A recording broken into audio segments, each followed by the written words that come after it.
सारखे आहेत व ह्याला अजून फुटवा तयार करायचा आहे। अशा पद्धतीने फुटवे तयार झाले आहेत। पहिलाच प्रयोग आहे बीड जिल्ह्यात शिंपे गावामध्ये। 7 फुटाचा पट्टा आहे मधला।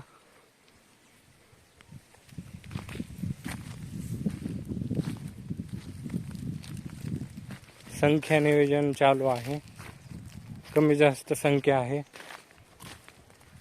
पण 1 नंबर प्लॉट आला आहे। तुम्ही पण सांगा, तुम्हाला या पद्धतीने ऊस लावला असेल तर आम्हाला कमेंट करून सांगा काय काय नवीन त्याच्यात करावे। अशा पद्धतीने फुटवे आहेत।